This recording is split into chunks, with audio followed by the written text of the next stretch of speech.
Hey Sainers, welcome to the Saints TV YouTube channel. Welcome to the round 15 preview.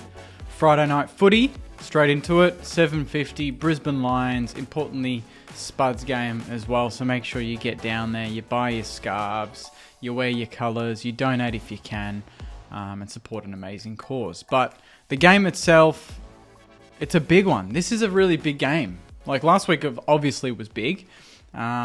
Probably bigger for Richmond in the end, with Trent Cotchin's 300th, and they lifted for the occasion, and we just couldn't get it done. But I still think under the roof at Marvel on a Friday night, I think Brisbane are gettable. I think Brisbane are gettable. This is going to be a very direct preview. No fluff. I think Brisbane, they were all right against Sydney when they beat them last week. They beat them by 16 points. We beat Sydney the week before. But prior to that, they'd lost to the Hawks by 25 pretty comfortably. They lost to Adelaide pretty comfortably. And then they'd beaten the Suns and beaten the Bombers. So their form kind of similar to us in that, they've won 3 of 5. We've won 2 of 5. 2 of our last 5.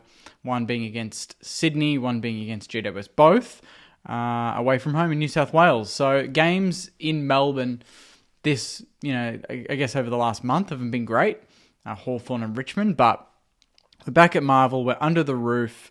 I think we're going to see a bit of a response from the boys. Our pressure, our intensity last week was good. That I don't think was questioned at all, which is always, after a loss, if that's the thing that's most talked about, that's the biggest issue to fix within 7 days. Whereas last week, I think it was just more tactical. It was more converting in that final quarter where we had that 10 inside 50s in a row. Those are all things that week to week can change pretty drastically. This week, we might just convert every single chance we have, And going into this game, I want our approach to be go for it, Obviously, Brisbane to me, it kind of remind me of Saints of like 04, but not quite as good, On their day, they can kick like crazy scores. They can win comfortably. They can make it look really easy. With Danaher, with Hipwood, Cam Rayner goes forward, Zach Bailey, Charlie Cameron, Lachie Neale through the midfield, Ashcroft, Dunkley, McCluggage is returning. So they're pretty stacked. On paper, their list is as good as anyone's. But they don't really translate that. And I just wonder in a couple of years' time if Brisbane fans will look at this side of the Brisbane Lions and go, how did we not win a flag there like we do in 04 and 05 and go, how the hell didn't we win a flag there? I always think they're very similar, So for us, I think we need to go and get in their faces. We need to be really intense and really physical because Brisbane don't like that. Brisbane like it when the game's straight on their terms, the other team's chasing from the first bounce, and they can play comfortable Brisbane Lions footy, which is really get it in long, really no fuss, no pressure, get it in long to their talls. Obviously, Danaher and Hipwood are pretty good. They've got their rucks that will rest there. They play Darcy Fort, which allows McInerney to go forward and then vice versa. So they do generate a lot of height. Down back, obviously, Harris Andrews, Starcevic are very, very important players for them. They're missing Zorko, though, and their form without Dane Zorko isn't great. He's one of their better ball users. Off halfback, goes through the midfield, always good for a long goal as well, which we're prone to giving away. And he just makes them a better side statistically. When he's not playing, I think they lose more than they win. So he's more important to them than maybe we think. But he'll be missing, but they do get McCluggage back. For us, I don't think we're going to see many changes. We've already seen that Jack Billings, McKenzie, Zach Jones will likely play for Sandy this weekend, which puts them into contention for next week, which is amazing to have, I guess, getting closer to a clean bill of health, sorry. So they're not going to be included this week. Tim Membry obviously is long-term. That's not happening. And I think the only main change we would see is maybe for Windy becomes the sub and, someone like Sharman starts the game because Sharman started as the sub last week. We subbed off Dougal Howard. And Sharman was very good in the limited amount of time that he had in the game. So I think maybe there's a chance that he could get elevated into the starting 22. I don't know where, because Brisbane are quite tall, and I don't think under the roof playing Sharman on a Hipwood or someone like that is a smart option. I think Dukes is definitely going to get a chance at redemption. I think he's going to play on someone like a Danaher or a Hipwood. Probably, I don't know, they're both pretty mobile. So I guess it's whoever's closest to goal. And then Wilkie can float, because I think Battle can take a Hipwood and outmuscle him. So if Dukes takes Danaher, Battle takes Hipwood, that leaves Wilkie to play on whoever's the resting tall, or be able to float and be a bit more of an interceptor, which I think is when we're at our best, when Wilkie's not accountable like that, one-on-one. I think he can float, he can pick and choose his battles, and that just allows us to set up a bit cleaner in defence. And then the big one, I talk about it every week, but particularly against Brisbane, midfield is so important. Their rucks are good. Darcy Fort didn't do much last week, but McInerney did. He had a lot of touches, kicked a goal, and a lot of hit-outs.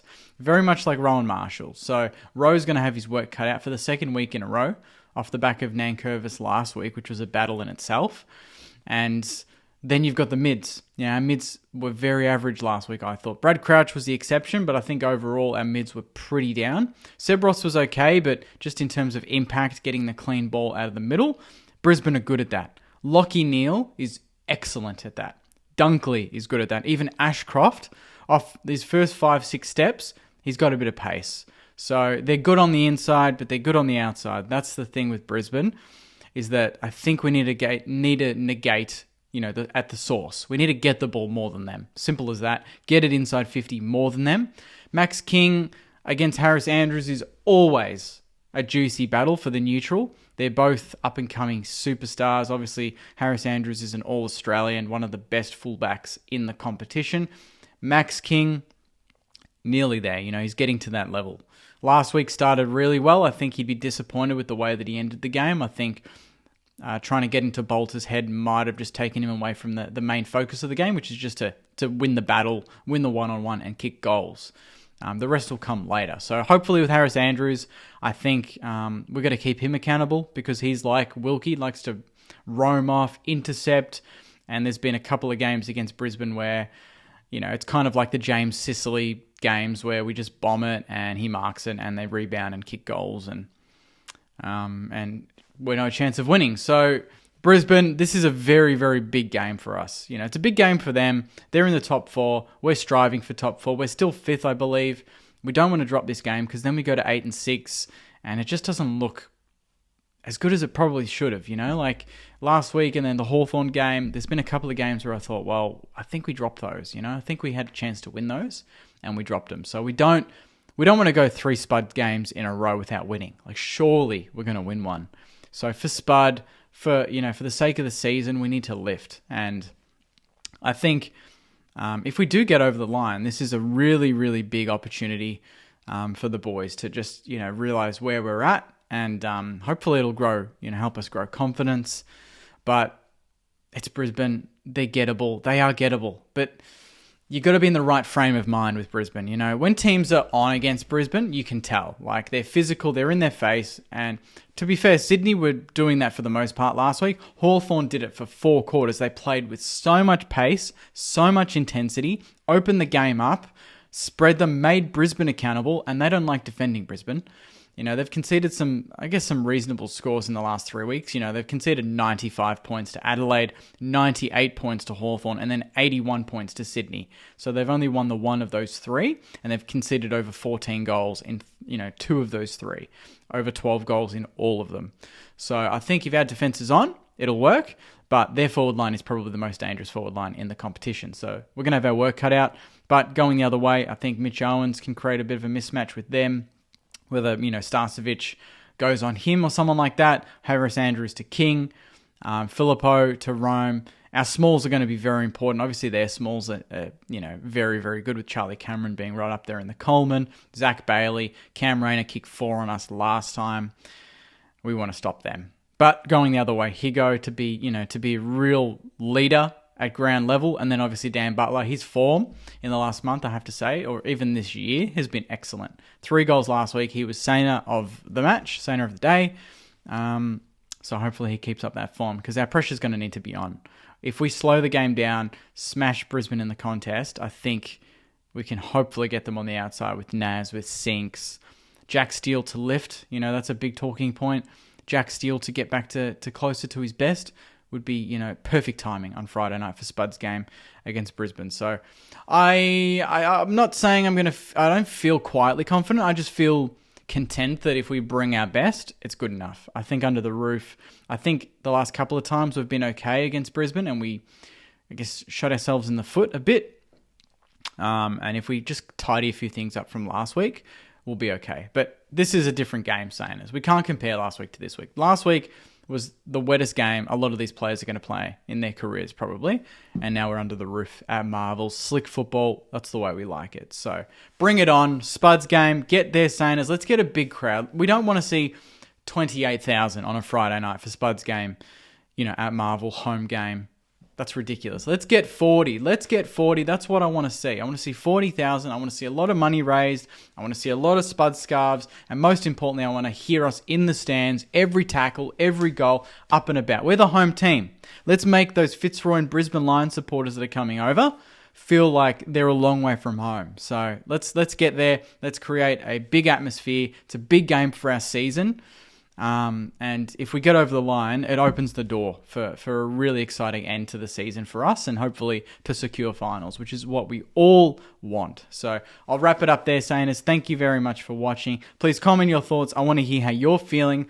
I feel like a lot of Saners are on edge at the moment after last week and don't really know which St Kilda team's going to turn up, but I'm pretty confident that we're going to give it our best shot to win this game. So comment your thoughts, like the video, and most importantly, subscribe as well. Let's get to 7,000. I say it every video, but we're getting close. We're getting closer. So thank you to everyone for subscribing. And I'll be back after the game for hopefully a very, very happy live review from Marvel Stadium. So stay tuned for that, Saners. Take care, and as always, go you mighty Saners. See you guys.